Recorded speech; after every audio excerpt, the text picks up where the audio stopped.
right, hey, I'm standing here with my old friend Scott Rockenfield. We go way back. You know, that's kind of why we're here. We wanted to, spend some time to talk a little bit about this drum kit, which this was kind of the second drum kit after I bought that stainless steel from Donn years ago. I moved on from that, and we started, Queensryche got our first record deal, and we went into making our first record, which was The Warning. And this kit became basically the majority of the Warning tour in 84 and 85. It went around the world with me.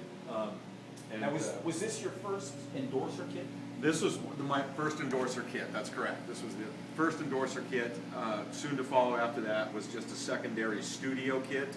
So this one I just took and used on the road, and it really, it just did the trick for me. I liked the way it looked. I was trying to do something different back then.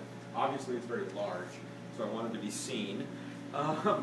But yeah, it was my first deal with Ludwig back in those early days, so that was kind of the beginning of, what I was learning about endorsements. And that was a lot of fun. I got to know the Ludwig family, Bill III back then. He was younger like we all were, and he was part of the company, and he brought me in and got me this kit. And then this kit ended up going on the road, doing the tours. We took it to Japan first, and did our own headlining tour in 1984, and then we came back to the States and we did all of 85, if my dates are correct, with Kiss.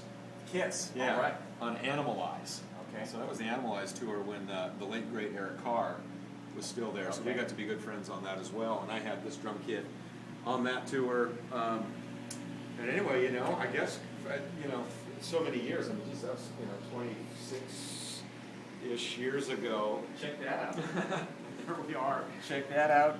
What is that, a 89 modern drummer?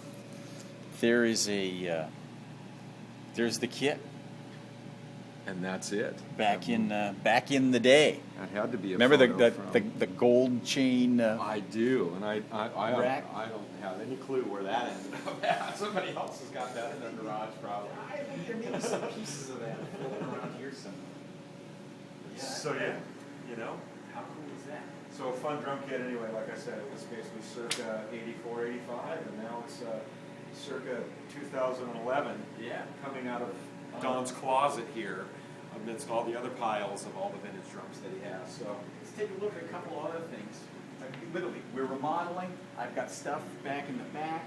This had never come out because it was a little scratched up from being around the world. Sure. And it needed some work on it, so I just never gotten to cleaning it up.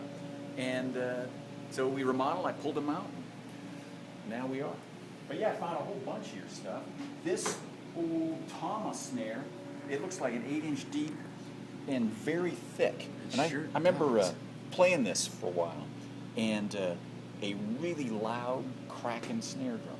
What year would this have been? I'm going to guess Tama, so that was 90s for me. You know what? Actually, sorry, I started with Tama in the late 80s for Mindcrime. Okay. I was doing Tama then.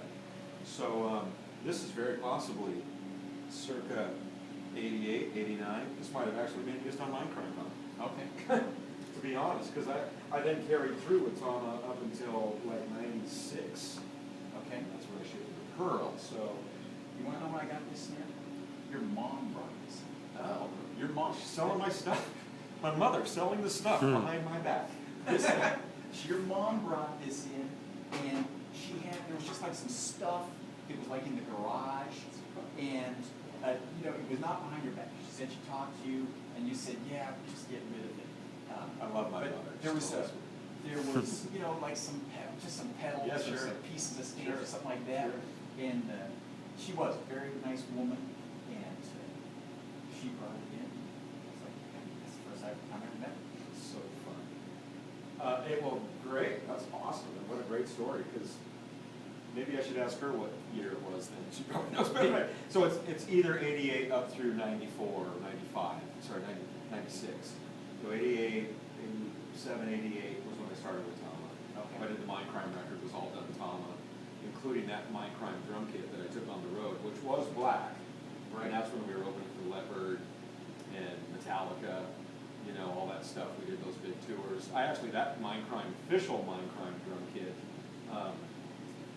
I gave to here's an interesting story. Randy Johnson, when he was pitching for the Mariners here in town, and had just signed his big deal, I was giving him home lessons at his house in Tiger Mountain or wherever he lived. Okay. And I made a bet with him. He was just getting ready to get married, so I made a bet that if you pitch a no-hitter, I'll give you my drum kit from the tour. I didn't think that he'd pitch a no-hitter, and he did. So I gave it to him. Haven't seen You know, that I met since. him once, and he told me about it. It's like typical drummer talk. Oh, you play drums? Oh, yeah. What kind of drums you got? I said, well, as a matter of fact, I've got this Tommy kit that I got from Scott. That's so funny, yeah. I haven't talked to him Really for quite a few years, but yeah, he wanted to be a drummer. He didn't want to be a baseball player anymore. As we joke to each other, I told him not to give up his day job, and I as well would never be a baseball player like he is, so I'm not going to give up my day job. You guys both did just great. Yeah, good. So anyway, that's definitely some circa years from way back when as well. It's really, really cool to see some of this stuff. The memories are